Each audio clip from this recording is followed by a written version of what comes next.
요셉은 자기 종들 앞에서 더 이상 북받치는 감정을 억누를 수가 없었습니다. 요셉은 모두 다 물러가거라 하고 소리쳤습니다. 형들만 남게 되자 요셉은 자기가 누구라는 것을 말했습니다. 요셉이 너무 크게 소리내어 울었기 때문에 이집트 사람들도 모두 그 소리를 들었습니다. 그리고 왕궁의 신하들도 그 소리를 들었습니다. 요셉이 형들에게 말했습니다. 내가 요셉입니다. 아버지께서 아직 살아계신가요? 그러나 형들은 너무나 놀랐기 때문에 아무런 대답도 할 수 없었습니다. 요셉이 형들에게 말했습니다. 이리 가까이 오세요. 그러자 형들이 요셉에게 가까이 갔습니다. 요셉이 형들에게 말했습니다. 내가 여러분의 동생 요셉입니다. 형님들이 이집트에 노예로 팔았던 바로 그 요셉이란 말이에요. 하지만 이제는 염려하지 마세요. 저를 이곳에 판 일로 마음 아파하지 마세요. 하나님께서 저를 형님들보다 먼저 이곳으로 보내셔서 사람들의 생명을 구하게 하신 것이니까요. 벌써 2년 동안 땅에서는 식물이 자라지 않고 있어요. 더구나 앞으로도 5년 동안은 심지도 못하고 거두지도 못할 것입니다. 그래서 하나님께서는 형님들과 형님들의 자손이 살아남도록 하려고 저를 먼저 이곳에 보내신 것이에요. 그러니 저를 이곳에 보내신 분은 형님들이 아니라 하나님이십니다. 하나님께서 저를 이집트 왕의 가장 높은 신하로 만드셨습니다. 왕궁의 모든 일을 제가 맡고 있답니다. 저는 모든 이집트 땅의 주인입니다. 그러니 서둘러 이곳을 떠나서 아버지에게로 가세요. 가셔서 아버지에게 이렇게 말씀드려 주세요. 아버지의 아들 요셉이 이렇게 말했습니다. 하나님께서 저를 온 이집트의 주인으로 만드셨습니다. 어서 저에게로 내려오셔서 고센 땅에서 사십시오. 그렇게 하시면 저와 가까운 곳에서 사실 수 있습니다. 그리고 아버지의 자녀들과 손자들과 양떼와 소떼와 아버지가 가지신 모든 소유도 저와 가까운 곳에 있을 수 있습니다. 앞으로도 5년 동안 가뭄이 있을 터이니 제가 아버지를 보살펴 드리겠습니다. 그래서 아버지와 아버지의 가족과 아버지께서 가지신 모든 소유가 굶주리는 일이 없도록 하겠습니다. 형님들이나 내 동생 베냐민이 직접 봐서 알겠지만 지금 이 말을 하고 있는 나는 정말로 요셉이랍니다. 그러니 내가 이집트에서 얼마나 높은 사람이 되었는가를 아버지에게 말씀드리세요. 형님들이 보신 일을 모두 말씀드리세요. 자, 이제 서둘러서 아버지를 모셔오세요. 이 말을 마치고 요셉은 자기 동생 베냐민을 껴안고 울었습니다. 베냐민도 울었습니다. 그리고 요셉은 형들 모두에게 입을 맞추었습니다. 요셉은 형님들을 껴안으면서 울었습니다. 그제야 비로소 형들도 요셉과 말을 했습니다. 네, 고맙습니다. 우리 가슴에 손을 얹고 신앙을 고백과 함께 말씀을 나누겠습니다. 제가 먼저 고백하겠습니다. 하나님은 나를 사랑하십니다. 나는 그 사랑 안에 있습니다. 하나님은 오늘 나에게 말씀하실 것입니다. 그 말씀에 능력이 있습니다. 그 말씀에 생명이 있습니다. 나의 마음을 하나님께 열겠습니다. 나의 생각을 예수님께 집중하겠습니다. 들은 만큼 변합니다. 들은 만큼 행복해집니다. 오늘 저희가 함께 나누는 창세기 45장은 참 감동적인 장입니다. 17살에 애굽의 종으로 팔려와서 수많은 어려움을 겪었던 요셉이 하나님의 은혜로 애굽의 총리가 되었고 마침내는 자기를 종으로 팔았던 형들에게 자기의 정체를 밝히면서 지난 모든 아픔의 기억들이 치유되고 회복되는 장이기 때문입니다. 지난주에 보았듯이 창세기 42장에서 44장에 걸쳐서는 요셉이 식량을 구하기 위해 자기를 찾아온 형들에게 자기 정체를 밝히지 아니하고 형들을 시험하는 그런 내용들이 나타나 있습니다. 이렇게 형들을 시험한 이유는 아마도 요셉이 가지고 있는 꿈 때문이었을 것입니다. 요셉이 꿈꾸는 회복은 단순히 형들의 지난 잘못이 드러나고 그들이 거기에 대한 합당한 대우를 받는 정의 구원의 차원이 아니라 형제가 형제를 죽이려 하고 종으로 팔아버렸던 그 갈갈이 찢겨졌던 가정, 그 가정이 하나님의 사랑으로 회개하고 하나 되어져서 마침내 하나님의 나라가 이루어지는, 하나님의 뜻이 이루어지는 그런 가정으로 변화되는 것, 그런 꿈, 그런 소망이 있었기 때문일 겁니다. 이렇게 요셉이 하나님의 가정의 회복을 꿈꾸었다, 이런 얘기를 나누다 보면 어떤 분들은 생각하기를 정말 그런 엉망인 가정이 회복될 수 있을까라는 생각도 하실 수 있을 것이고, 어떤 분들은 만약에 그런 것이 가능하다 할지라도 꼭 굳이 그렇게 회복을 해야 되는가라는 생각을 하는 분도 있을지 모르겠습니다. 왜냐하면 그런 회복을 꿈꾸다 오면 그로 말미암아 또 다른 아픔을 주기도 하고 또 다른 상처를 받기도 하니까 그냥 서로 각자의 삶의 자리에 서로 더 이상 어렵게 하지 말고 서로에게 더 이상 패키치지 말고 아무 문제 없이 그냥 서로 살아가면 되는 거 아니냐, 무슨 회복이니 치유니 하면서 사람 불편하게 만들고 힘들게 만들 필요가 있겠느냐, 이런 생각들이 적잖이 우리 마음 가운데 있기 때문입니다. 그러나 요셉은 하나님의 사람이었고 꿈꾸는 사람이었습니다. 그는 그냥 주어졌으니까 사는 것이 인생이라고 여기지 아니하고 자신을 향한 하나님의 선한 계획을 믿으며 자신의 가족들과 그리고 가정을 향한 하나님의 선한 계획을 믿은 것입니다. 그렇기에 회복을 꿈꾸며 나아가는 길이 또 다른 수고를 가져올 수 있고 또 다른 상처를 가져올 수 있다 할지라도 기꺼이 그 과정을 걸어가려고 한 것입니다. 이렇게 흘러갔던, 진행되었던 형들을 향한 요셉의 시험은 창세기 44장 이르러서 마침내 마무리가 됩니다. 그리고 그 결정적인 계기를 제공했던 것은 형 유다의 정말 눈물 어린 탄원이었습니다. 형 유다의 탄원은 대단히 감동적인 것이었습니다. 요셉이 베냐민이 자기가 아끼는 은자를 훔쳐갔다라는 것을 이유로 내세우면서 베냐민은 종으로 내게 남아있어야 된다라고 말했을 때에 유다가 온 힘을 다해서 눈물을 흘리며 탄원하지 않습니까? 저에게는 늙으신 아버지가 계십니다. 우리 동생 베냐민은 그 아버지가 너무나 사랑하는 막내 아들이어서 아버지 생명과 아들의 생명이 묶여져 있습니다. 만약 베냐민이 돌아가지 못하면 아버지는 죽고 말 것입니다. 총리님 간절히 구합니다. 제가 동생을 대신하여 영원히 종이 되겠사오니 제발 구하오니 제 동생 베냐민만은 아버지 곁으로 돌아가게 해 주십시오. 저는 동생 베냐민 없이 죽어가는 아버지 모습을 참아 볼 수가 없습니다. 이렇게 눈물로 탄원하는 형의 모습을 보면서 요셉의 마음은 어떠했겠습니까? 22년 전에 아버지가 특별히 사랑하는 아들이라는 똑같은 이유로 자기를 죽이려 했었고 결국은 종으로 팔아버렸던 그 형이 이제는 똑같은 이유로 어머니가 같은 유일한 형제, 12형제 중에 요셉과 베냐민만 라헬의 아들이었거든요.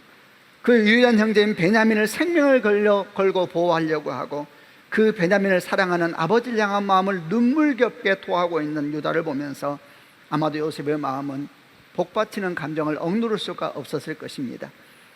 그때 모습이 어떠했는가에 대해서 오늘 우리가 읽는 창세기 45장에서 잘 설명하고 있는데 그 중에 1절부터 4절까지를 한번 같이 읽어보려고 합니다. 제가 1절을 먼저 읽겠습니다.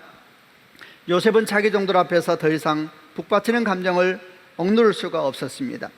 요셉은 모두 다 물러가거라 하고 소리쳤습니다. 형들만 남게 되자 요셉은 자기가 누구라는 것을 말했습니다. 2절, 요셉이 너무 크게 소리내 울었기 때문에 이집트 사람들도 모두 그 소리를 들었습니다. 그리고 왕궁의 신하들도 그 소리를 들었습니다. 요셉이 형들에게 말했습니다. 내가 요셉입니다. 아버지께서 아직 살아 계신가요? 그러나 형들은 너무나 놀랐기 때문에 아무런 대답도 할 수 없었습니다. 4절, 요셉이 형들에게 말했습니다. 이리 가까이 오세요. 그러자 형들이 요셉에게 가까이 갔습니다. 요셉이 형들에게 말했습니다. 내가 여러분의 동생 요셉입니다. 형님들이 이집트에 노예로 팔았던 바로 그 요셉이란 말입니다. 마음을 열고 이 말씀을 가만히 읽다 보면 정말 요셉의 마음이 느껴지는 것 같습니다. 그는 정말 통곡을 하고 있습니다. 얼마나 많은 기억들이 그 순간 그의 마음에 지나갔겠습니까? 지난 22년의 시간들, 그 사이사이에 있었던 수많은 어려움과 아픔들이 한꺼번에 지나가면서 그야말로 봇물 터지듯이 그의 눈물이 터져 나왔을 것입니다. 그렇게 통곡하고 있는 요셉을 보면서 형들의 마음은 아마 많이 놀랐던 것 같습니다. 성경은 기록하기를 형들이 너무나 놀라서 아무런 말도 할 수 없었다 그랬습니다. 그야말로 공황 상태에 빠져버린 것입니다. 상상도 할 수 없는 일들, 꿈도 꿀 수 없는 일들이 눈앞에 펼쳐지고 있었던 겁니다. 이렇게 통곡을 하던 형들이 요셉이 형들에게 그 뒤에 아주 중요한 몇 가지 말을 하기 시작합니다. 5절부터 8절까지 그 말이 뭔지 한번 같이 보겠습니다. 제가 5절을 먼저 읽겠습니다. 하지만 이제는 염려하지 마세요. 저를 이곳에 판 일로 마음 아파하지 마세요. 하나님께서 저를 형님들보다 먼저 이곳으로 보내셔서 사람들의 생명을 구하게 하신 것이니까요. 6절, 벌써 2년 동안 땅에서는 식물이 자라지 않고 있어요. 더구나 앞으로도 5년 동안은 심지도 못하고 거두지도 못할 것입니다. 그래서 하나님께서는 형님들과 형님들의 자손이 살아남도록 하려고 저를 먼저 이곳에 보내신 것이에요. 그러니 저를 이곳에 보내신 분은 형님들이 아니라 하나님이십니다. 하나님께서 저를 이집트 왕의 가장 높은 신하로 만드셨습니다. 왕국의 모든 일을 제가 맡고 있답니다. 저는 모든 이집트 땅의 주인입니다. 요셉이 말합니다. 저를 이곳에 보내신 분은 형님들이 아니라 하나님이십니다. 하나님께서 사람들의 생명을 구하게 하기 위해 저를 이곳에 보내신 것입니다. 하나님께서 형님들과 형님들의 자손을 살리시려고 저를 이곳에 보내신 것입니다. 그러므로 형님들 두려워하지 마십시오. 이렇게 이야기를 합니다. 여러분, 얼마나 놀랍고도 멋진 고백입니까? 이 고백에는 그야말로 지난 인생을 바라보는 요셉의 가치관, 요셉의 세계관이 그대로 녹아들어 있습니다. 저는 이런 요셉의 모습을 보면서 정말 우리 성도들을 축복하고 싶습니다. 여러분, 요셉에게 일어난 하나님의 역사가 여러분과 여러분의 가정에도 있기를 주님의 이름으로 축원합니다. 하나님은 은혜로 여러분과 여러분 가정에 어떤 부분이든 깨어진 부분이 있고 무너진 부분이 있다면 주께서 다 회복시키시고 치유하시는 은혜가 있기를 바랍니다. 또 축복하기는 여러분 삶에 무슨 일이 일어나든 그 일을 하나님의 마음으로 바라보고 하나님의 마음으로 생각할 수 있는 그런 가치관, 그런 세계관도 여러분 마음 가운데 있기를 또한 주님의 이름으로 축원합니다. 돌아보면 하나님의 역사는 얼마나 놀랍습니까? 하나님의 역사는 참으로 우리 생각을 초월하고 우리의 기대와 우리의 소망까지도 초월하는 것입니다. 야곱의 형들은 먹고 살 것이 없어서 식량을 구하기 위해서 왔습니다. 그러나 하나님께서 그들을 위해서 예비하신 것은 식량만이 아니었습니다. 그들에게 식량을 넘치게 주셨을 뿐만 아니라 그 집안을 가득 덮고 있었던 어둠, 그 집안을 짓누르고 있었던 슬픔, 절망, 이런 모든 걸 치유하시고 온전케 하시기 원하셨던 분이 하나님이십니다. 여러분, 이분이 여러분과 저의 하나님이십니다. 우리가 무엇을 구하고 있습니까? 무엇을 소망하고 있습니까? 우리가 무엇을 구하고 무엇을 소망하든 하나님께서는 정말 더 좋은 것으로, 더 온전한 것으로 우리에게 주실 줄로 믿습니다. 마태복음 7장 9절부터 11절 말씀에 너희 중에 누가 아들이 떡을 달라 하는데 돌을 주며 생선을 달라 하는데 뱀을 줄 사람이 있겠느냐? 너희가 악한 자라도 좋은 것으로 자식에게 줄 알거든 하물며 하늘에 계신 너희 아버지께서 구하는 자에게 좋은 것으로 주시지 않겠느냐? 아멘입니다. 지금 요셉과 형의 앞에서 펼쳐지고 있는 것은 바로 이 주님의 약속의 성취가 펼쳐지고 있는 것입니다. 이렇게 요셉과 형들의 만남과 고백, 그리고 회복의 모습을 바라보면서 감사하기도 하고 또 몇 가지 질문도 생기게 되었습니다. 그 질문과 함께 묵상도 함께 나눠보려고 합니다. 먼저 질문은, 요셉은 자기의 모든 삶에 하나님의 계획이 이렇게 참 온전하게 있었고 이루어지고 있다는 것을 언제 알았을까요? 요셉은 형들에게 고백하기를 형님들이 나를 보낸 것이 아니라 하나님께서 나를 보낸 것이고 하나님께서 사람들의 생명을 건지게 하시려고 또 형님들과 형님들의 후손들을 살리시려고 나를 이곳에 보내신 것입니다. 이렇게 자기 지난 20년의 삶을 설명하고 있는데, 이런 하나님의 계획을 그는 언제 알았을까요? 하는 것입니다. 처음부터 알았을까요? 창세기 37장에서 형들이 그를 구덩이에 던지고 애굽의 종으로 팔아버리는 그런 사건이 일어나는 그 처음부터 이런 모든 하나님의 계획을 알았을까요? 여러분, 물론 그럴 리가 없습니다. 만약 처음부터 알았다면 예를 들어 성경 가운데 있는 이런 내용은 기록되지 않았을 것입니다. 창세기 39장 40장을 보게 되면 보디발의 아내에 의해서 억울한 누명을 쓰고 요셉이 감옥에 갇혀 있을 때에 술 맡은 관원장은 꿈을 해석해 주면서 이런 부탁을 하지 않습니까? 당신이 복직되었을 때에 나를 기억해 주시고 내게 은혜를 베풀어 주셔서 바로에게 아뢰어 이 감옥에서 저를 나가게 해 주십시오. 저는 이것에 갇힐 만한 죄를 지은 적이 없습니다. 이렇게 간절히 구하고 있는 모습 같은 것은 나타나지 않았을 것입니다. 다 이것이 하나님의 계획 가운데 있기에 그는 두려워하지도 아니하고 마음에 상하지도 아니하고 그냥 그곳에 있어야 정상적인 것이 아니겠습니까? 오늘 읽은 본문도 마찬가지입니다. 요셉은 형들에게 자신의 정체를 밝히면서 그야말로 대성통곡을 하고 있습니다. 만약 그가 하나님의 계획을 일찍부터 알고 있었다면 이렇게 통곡할 것이 아니라 오히려 이렇게 말해야 되지 않겠습니까? 환하게 웃으면서 형들에게 말하기를, 형님들, 이 모든 것이 다 하나님의 계획이었습니다. 저는 일찍이 다 알고 있었는데 이제 그 알고 있던 모든 것이 다 이렇게 이루어지는 걸 보니 한없이 기쁩니다. 이렇게 말하면서 대성통곡할 것이 아니라 큰 기쁨으로 이렇게 말해야 되지 않겠습니까? 이런 내용들을 쭉 묵상하고 흐름을 보건대 요셉은 처음부터 하나님의 계획을 알거나 느꼈던 것은 아니었을 것입니다. 그러나 그럼에도 불구하고 그는 무엇을 믿은 것입니까? 그는 하나님의 선하심을 믿은 것입니다. 자신의 상황이 이해할 수 없는 상황 가운데 나아가기 시작하고 때로는 감당되지 않을 것처럼 나왔을 때에도 하나님의 선하심을 믿은 것입니다. 하나님의 생명력을 믿은 것입니다. 하나님의 은혜를 믿은 것입니다. 그리고 그 믿음으로 22년을 걸어온 것입니다. 여러분, 얼마나 대단한 믿음입니까?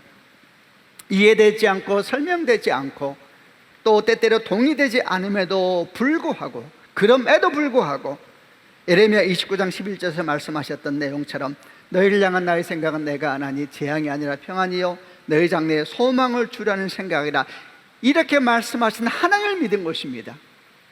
그럼에도 불구하고 그가 비록 근심하게 하시나 그의 풍부한 인자하심을 따라 긍휼히 여기실 것입니다. 주께서 인생으로 고생하게 하시며 근심하게 하시면 본심이 아니시로다. 예레미야가 3장 32절 33절에서 말씀하신 이 하나님을 믿은 것입니다. 갈 길이 과연 어떤 일이 생긴지 알지 못하였지만 하나님을 믿은 것입니다. 하나님을. 그뿐만이 아닙니다. 요셉은 그 하나님을 믿었을 뿐만 아니라 그 하나님과 함께 인생길을 걸어갔던 것입니다. 그것이 창세기 39장에서 포디발의 아내로 말미암아 그가 가장 어려운 힘든 시간을 보낼 때에 그의 삶을 설명한 핵심 문장으로 반복해서 나오고 있었던 여호와께서 요셉과 함께 하셨더라라는 말씀이 가진 의미가 아니겠습니까? 여러분, 요셉은 믿었을 뿐만 아니라 그 믿음으로 살아간 것입니다. 이것이 하나님께서 요셉을 통하여서 우리에게 주고 싶은 믿음의 모습이 아니겠습니까? 하나님의 뜻을 다 알아서 순종하는 것이 아닙니다. 하나님의 뜻이 다 이해가 되어서 믿음으로 걸어가는 것이 아닙니다. 생각해보면 사실 그것은 믿음이라고 할 수도 없는 것입니다. 믿음이라는 것은 보이지 않고 잡히지 않고 들리지 않음에도 불구하고 그럼에도 불구하고 하나님을 믿기 때문에 걸어가는 것이 믿음 아닙니까? 그래서 히브리서 11장 8절에서 아브라함의 믿음을 설명하시면서 말씀하시기를, 믿음으로 아브라함은 부르심을 받았을 때에 순종하여 장래 유업으로 받을 땅에 나아갈새 갈 바를 알지 못하고 나아갔으며, 이렇게 기록하고 있는 겁니다. 하나님께서 그를 부르셨습니다. 약속의 땅으로 가라 하셨습니다만은 그 약속의 땅에서 무엇을 기다리고 있는지, 그 약속의 땅에서 누구를 만날 것인지, 그 약속의 땅에서 어떤 위험이 있을 것인가에 대해서 가르쳐 주지 않은 것입니다. 그래서 갈 바를 알지 못하고 나아갔다는 것입니다. 방향은 압니다. 방향은 아는데 그 방향 사이사이에서 일어날 여정들에서 닥칠 위기와 어려움에 대해서 주께서 말씀하지 않으십니다. 그래서 믿음으로 나아갔다, 이렇게 설명하고 있는 것입니다. 아브라함은 자신을 부르신 하나님을 믿은 것입니다. 이에 대해서 사도 바울도 이렇게 또 고백하고 있습니다. 로마서 8장 24절 25절에서 보이는 소망이 소망이 아니니 보는 것을 누가 바라리요, 만일 우리가 보지 못하는 것을 바라면 참음으로 기다릴지니라. 또 고린도서 4장 18절에서 말씀합니다. 우리가 주목하는 것은 보이는 것이 아니요 보이지 않는 것이니 보이는 것은 잠깐이요 보이지 않는 것은 영원함이라. 우리는 보여주면 믿겠다고 생각합니다. 우리에게 좀 잘 설명해서 이해 좀 시켜주시면 우리가 잘 순종하며 걸어가겠다고 이렇게 생각하거나 말을 합니다. 여러분, 정말 그럴까요? 혹시 하나님께서 우리에게 모든 것을 자세하게 말씀해 주지 않는 것, 그 자체가 우리에게 주시는 메시지는 아닐까요? 우리가 기억해야 될 것이 있습니다. 믿음이라는 것은 은혜로 우리에게 주어지는 것입니다. 씨앗처럼 우리에게 뿌려지는 것이죠. 그런데 그 믿음이 성장하여서 아름다운 생명의 열매가 맺혀지는 것은 하나님과의 동행하는 여정을 통해서 맺혀지는 것입니다. 그 여정이 없다면, 결과만을 이야기한다면 그에게는 믿음의 역사는 없는 것입니다. 여러분, 만약 하나님께서 요셉에게 모든 것을 미리 말씀해 주셨다면 어땠을까요? 창세기 37장에서 그가 형들에 의해서 큰 고난을 받기 직전에 하나님께서 꿈으로 환상으로 또는 주변에 탁월한 예언자를 세워서 다 이렇게 말씀해 주셨다면 어땠을까요? 네 형들이 너를 구덩이에 던질 것이다. 그러나 놀라지 마라. 내가 그때쯤에 미디안 상인들을 주변에 지나가게 할 것이고, 네 형 유다가 그 상인들을 보고 다른 형들에게 제안하기를 죽이지 말고 차라리 팔자 이렇게 말할 것이니까 너무 놀라지 말라. 그러나 한 가지 좀 신경 쓸 것은 생각보다 그 구덩이가 깊다. 떨어질 때 조심해야 된다. 뭐 이렇게 말한다고 하면 생각해 보십시오. 미디안 상인들은 너를 바로의 친위대장인 보디발에게 종으로 팔 것인데 그것도 너무 염려하지 마라. 처음에는 조금 힘들겠지만 조금 지나면 보디발은 너를 아주 좋아하게 될 것이다. 너는 가정총무가 될 것인데 그리 힘들지는 않을 것이다. 그런데 한 가지 신경 쓸 사람이 있다. 그 집 아내가 좀 조심스럽다. 대책 없는 여자다. 이렇게 말씀하시면서 만약에 하나하나 미리 말씀해 주시고 보여주시고 이랬다면 여러분 어땠을 것 같습니까? 여러분, 요셉은 결코 믿음의 사람으로 성장할 수 없었을 것입니다. 아니, 믿음 자체가 그에게는 필요 없었을 것입니다. 믿음이라는 것은 보이지 않고 잡히지 않고 들리지 않음에도 불구하고 믿음으로 보고 믿음으로 잡고 믿음으로 걸어가는 것인데, 다 보이고 다 잡히고 다 들리면 믿음이라는 것이 필요가 없는 것입니다. 그래도 또 어떤 사람은 생각하기를 그래도 다 보고 보이고 다 이렇게 하나님 뜻을 다 알고 이렇게 걸어가면 얼마나 좋은가 이렇게 생각할지 모르겠습니다. 여러분, 그렇지 않습니다. 한번 생각해 보십시오. 믿음은 지극히 작은데, 아니 믿음이 없는데 지식이 그에게 가득하다고 생각해 보십시오. 하나님을 향한 믿음이 없어요.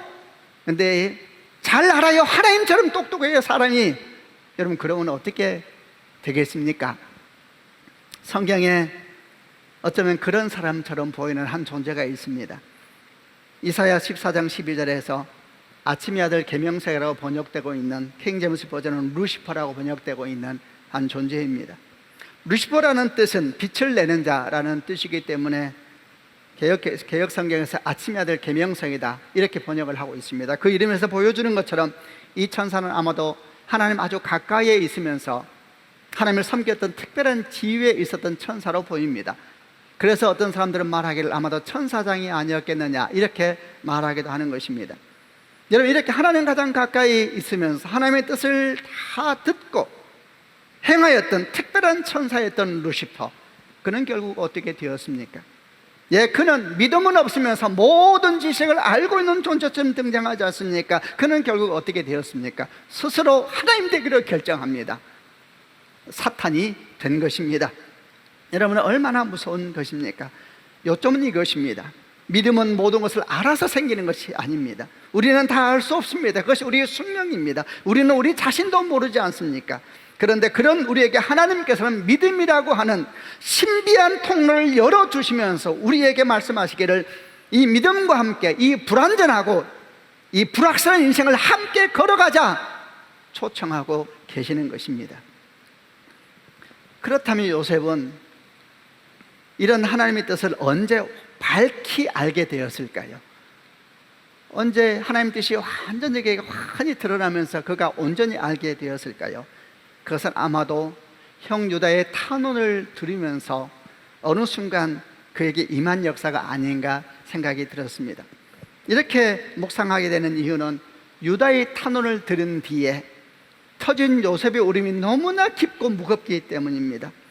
그 울음을 가만히 바라보다 보면, 또 그 울음을 듣다 보면 그 울음은 단순히 유다의 탄원에 대한 감동에서 나온 울음으로 느껴지지 않았습니다. 오히려 그 울음은 지난 22년의 세월에 담겨있는 그의 슬픔들, 그의 억울함들, 그의 원망들과 한들이 한꺼번에 터지면서 나오는 그런 눈물, 그런 울음으로 느껴졌기 때문입니다. 요셉은 어느 순간, 어느 한순간 지난 모든 것이 밝히 풀어지는 그런 경험을 하게 된 것입니다. 아마 여러분도 살다 보면 그런 때가 있을 것입니다. 어느 순간 모든 것이 풀어지면서 아, 그랬구나, 이렇게 풀어지는 때가 오지 않습니까? 저는 요셉의 울음소리를 들으면서 통곡하고 있는 그를 가만히 지켜보았습니다. 그는 정말 정신없이 울고 있었습니다. 엉엉엉엉. 그는 정신없이 울었습니다. 그의 울음소리가 얼마나 크고 깊었는지 성경은 말씀하시기를 애굽 사람들이 모두 그 소리를 들었고 왕궁의 신하들까지도 그 소리를 들었다라고 기록하고 있습니다. 이 말씀을 무엇을 의미하겠습니까? 그의 울음소리가 너무나 깊고도 컸다는 것이, 너무나 깊었던 것입니다. 그 울음에 담겨 있었던 수많은 이야기들, 수많은 엉어리들, 수많은 아픔들이 마치 피가 토해지듯이 눈물과 함께 밖으로 쏟아지고 있는 모습이 아니겠습니까? 한순간 모든 것이 풀어진 것입니다. 한순간 모든 것이 밝히 보이는 겁니다. 어느 순간 아, 그랬었구나 깨달아지면서 올라오는 것은 마치 뭘 먹고 소화되지 않는 뭐가 얹혀있다가 쑥 내려간 것 같은 그런 마음이었을 것입니다. 분노와 한과 응어리들과 함께 감사와 눈물과 고마움들과 이런 모든 것이 막 터져 나왔으니까 누가 그 눈물을 막을 수가 있겠습니까? 여러분, 맞습니다. 모든 것이 다 풀어진 것입니다. 물론 지금까지 지나오면서 요셉은 하나님의 계획을 조금씩 아마도 느끼고 있었을 것입니다. 감옥 안에서 2명의 가난자의 꿈을 해석하면서 2년 후에 바로의 꿈을 해석하면서 7년의 풍년과 2년의 흉년 뒤에 형들이 찾아와서 자기가 무릎을 꿇는 상황을 맞이하면서 뭔지 모르게 조금씩 풀어지고 있는 하나님의 계획이 그에게 보였을 것입니다. 그러나 그 모든 시간을 지나가면서 도무지 풀리지 않았던 한 가지 질문이 있었다면 그것은 형들에 대한 질문이 아니었을까요? 가정에 대한 질문이 아니었을까요? 과연 자기를 죽이려 했던 저 형들은 변화될 것인가? 저 형들을 향한 하나님의 계획은 무엇인가? 하나님은 그들을 어떻게 하실 것인가? 라는 질문이 마음속에 영원히 풀리지 않기 때문에 완성되지 않는 주의 계획들, 이런 것들이 요셉에게 있지 않았겠습니까? 그런데 창세기 44장에서 동생 베냐민을 대신하여 자신이 종이 되겠다고 울면서 탄원하고 있는 형 유다의 눈물을 보는 어느 순간 하나님의 계획이 확 보이는 것입니다. 어느 순간 아, 이것이었구나. 하나님이 이렇게 형들을 회복시키려고 하신 것이었구나. 아, 이것이었구나. 나를 죽이려 했던 형질조차도 하나님은 포기하지 않으시고 상상할 수 없었던 이런 방법으로 마침내 이렇게 회복을 시켜주시는 것이구나. 유다의 눈물을 타는 하나님의 빛을 요셉에게 비추어지면서 그동안 어둠 가운데에서도 모든 아픔들이 다 드러나게 되고 치유되고 회복되는 그런 자리까지 임하게 된 것입니다. 여러분, 저는 또 주님의 이름으로 우리 모든 성도들을 축복합니다. 사랑하는 성도 여러분, 우리 함께 이 요셉의 울음소리를 들을 수 있기를 바랍니다. 그리고 함께 그 울음과 함께 우리도 울면서 지금은 보이지 않고, 지금은 잡히지 않고, 지금은 이해되지 않아도 나도 그 믿음의 길을 가리라 고백할 수 있는 축복이 있기를 바랍니다. 하나님께서 요셉을 판 것이 아닙니다. 하나님께서 형들 마음에 요셉을 팔고자 하는 마음을 주신 것도 아닙니다. 그러나 하나님은 그렇게 동생을 죽이려고 하는 형들을 너무나 불쌍히 여기셨고 요셉을 보호하셨던 것과 마찬가지로 그런 형들을 회복시키기 위한 장대한 계획을 시작하신 것입니다. 그리고 그 계획에는 반드시 믿음의 사람이 필요했습니다. 그리고 요셉이 바로 그 믿음의 사람으로 하나님 앞에 드러났던 것입니다. 여러분, 그 사람이 요셉입니다. 그는 알아서 하나님의 동역자가 된 것이 아닙니다. 다 깨달아서 하나님 옆에 함께 믿음으로 걸어간 것이 아닙니다. 그럼에도 불구하고 주님을 믿기에 주님과 함께 걸어갔고 어느 순간 그 앞에 모든 것이 풀어지면서 하나님 앞에 모든 것을 기쁨으로 올리고 회복되어지는 그날을 맞이하게 된 겁니다. 소망하고 축복합니다. 오늘 우리 개인마다 또 가정과 이 땅의 교회, 이 땅의 이민족 가운데 여러분, 우리가 그 축복의 통로로 쓰임받는 한 사람이 되고 우리의 수고와 믿음으로 말미암아 이 땅 가운데 정말 회복의 역사가 폭포수처럼 임하기를 주님의 이름으로 소망하고 축복합니다. 이렇게 요셉의 눈물을 묵상하면서 오다 보면은 제 마음속에 한 가지 질문이 계속해서 올라오는 것을 느꼈습니다. 아마도 이 질문은 지난 22년 동안 요셉의 믿음의 걸음 과정에서 계속해서 들려왔던 음성이 아니었을까 생각을 했습니다. 마음에 들려왔던 소리는 이런 소리였습니다. 너는 네 형들과 네 가족들이 회복될 것을 믿느냐? 요셉에게 들렸던 소리이시죠. 요셉에게 끊임없이 하나님께서 물었을 것 같아요. 믿음의 길을 걸어올 때, 요셉아, 너는 정말 소망 없이 보이는 네 형들, 도대체 답이 없이 보이는 네 가족들이 회복될 것을 믿느냐? 종으로 팔렸을 때, 감옥에 들어갔을 때, 잊혀진 사람이 되었을 때에 순간순간마다 마음의 절망이 찾아오고 낙심이 찾아올 때마다 하나님은 물으셨을 것 같습니다. 요셉아, 너는 네 형들과 네 가족들이 회복될 것을 믿느냐? 여러분, 이 질문에 대한 답이 없다면 사실 요셉은 22년의 믿음의 걸음을 결코 걸어오지 못했을 것입니다. 왜냐하면 믿음이 걸어가게 하고 믿음이 버티게 하고 믿음이 꿈꾸게 하기 때문입니다. 이런 음성을 들으면서 에스겔 37장에서 하나님께서 에스겔 선지에게 말씀하셨던 음성을 생각했습니다. 에스겔 선지자는 남유다가 멸망하기 직전에 바벨론을 포로로 가 있었던 사람이었습니다. 남유다는 곧 멸망 가운데는 절망의 상황이었습니다. 소망이 없었습니다. 그런데 어느 날 하나님께서 에스겔 선지를 환상 가운데 골짜기로 데려가셨습니다. 그 골짜기는 많은 뼈가 가득 찬 골짜기였습니다. 그리고 하나님께서 에스겔 선지에게 물으십니다. 인자야, 이 뼈들이 능히 다시 살겠느냐? 인자야, 이 뼈들이 능히 다시 살겠느냐? 이렇게 물으십니다. 이 질문에 대답을 해야 합니다. 이 질문에 대답하지 않으면 골짜기는 골짜기일 뿐이요, 뼈는 뼈일 뿐일 겁니다. 지금 골짜기 뼈들은 어떤 상황입니까? 다 말라서 부서지기 직전입니다. 이제 곧 부서질 것입니다. 그리고 바람에 날려서 흩어지게 되겠지요. 그래서 에스겔 선지자의 눈에 보이는 골짜기의 뼈의 상태였습니다. 하나님께서 물으십니다. 인자야, 이 뼈들이 능히 다시 살겠느냐? 사실 이 질문은 복음서에서도 우리 주님께서 많이 하셨던 질문입니다. 주님은 물으시곤 하였습니다. 네가 믿느냐? 주님은 물으셨습니다. 네가 믿느냐? 에스겔 선지는 뭐라고 말했습니까? 이렇게 답을 했습니다. 주 여호와여, 주께서 아시나이다. 얼마나 위대한 대답인지 모릅니다. 이 대답이 무엇을 의미합니까? 이 대답이 의미하는 것은 주여, 내 눈에는 소망이 없어 보입니다. 내가 볼 때는 이미 너무 시간이 자꾸 늦었습니다. 또 이 말씀은 무엇을 의미합니까? 그러나 주여, 결정하시는 분은 하나님이십니다. 그 고백을 함께 드리고 있는 고백이 주 여호와여, 주께서 아시나이다 라고 고백하는 것입니다. 에스겔 선지자는 주께서 아시나이다 고백함으로 말미암아 그 모든 상황에 대한 주권을 하나님께 돌려드리고 있는 것입니다. 하나님께 돌려드리고 있는 것입니다. 내 눈에는 어떠하든지, 내 귀에는 어떠하든지, 내 삶의 자리는 어떠하든지 하나님이 아십니다. 주권을 주께 돌려드리는 것입니다. 이렇게 고백했을 때에 드디어 주의 음성이 들려옵니다. 너는 그 뼈들에게 대언하라. 너희 마른 뼈들아, 여호와의 말씀을 들을지어다. 주 여호와께서 말씀하신다. 내가 생기를 너희에게 들어가게 하리니 너희가 살아나리라. 너희 위에 힘줄을 두고 살을 입히고 가죽으로 덮고 너희 속에 생기를 넣으리니 너희가 살아나리라. 또 내가 여호와인 줄 너희가 알리라. 믿음으로 주 앞에 주권을 돌려드릴 때 그때 음성이 들리는 것입니다. 그때 하나님의 음성이 들리는 것입니다. 하나님께서 아십니다. 자기가 보이는 것과 들리는 것에 낙심해서 주저앉아버리면 음성은 안 들리는 것입니다. 그럼에도 불구하고 주님 안에 주권이 있습니다. 고백할 때 음성이 들리는 것입니다.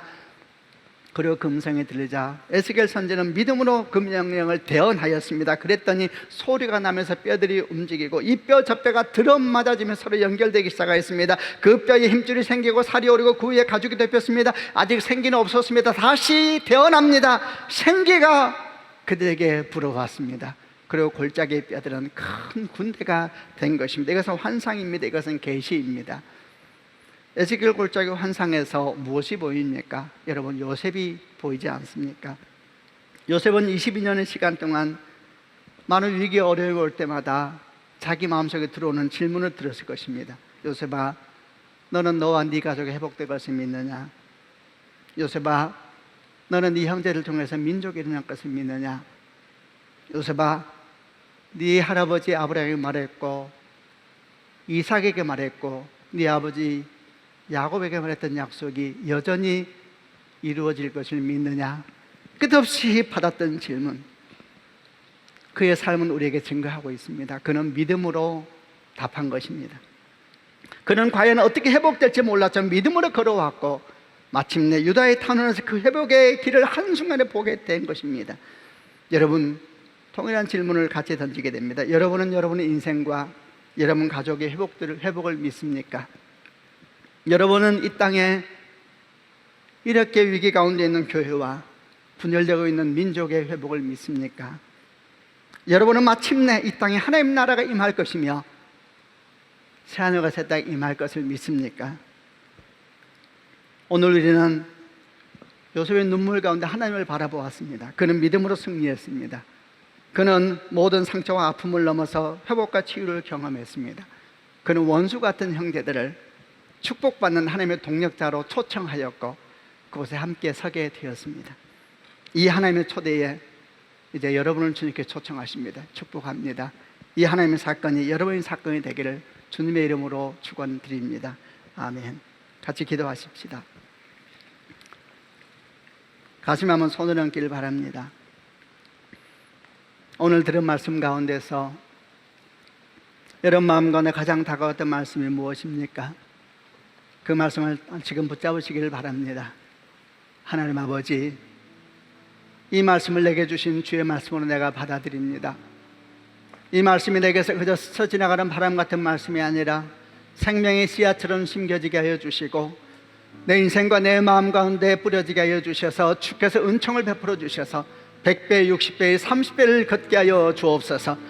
하나님, 요셉처럼 지금은 보이지 않고 잡히지 않고 들리지 않을지라도 믿음으로 걸어가게 하여 주시고 마침내 모든 것이 풀어지고 환히 드러나는 그날을 우리가 맞이하게 하여 주시옵소서. 우리에게 주신 말씀을 따라 오늘은 믿음으로 걸어가는 주의 백성 되게 하여 주옵소서. 주신 말씀을 붙잡고 함께 통성으로 하나님께 기도하겠습니다.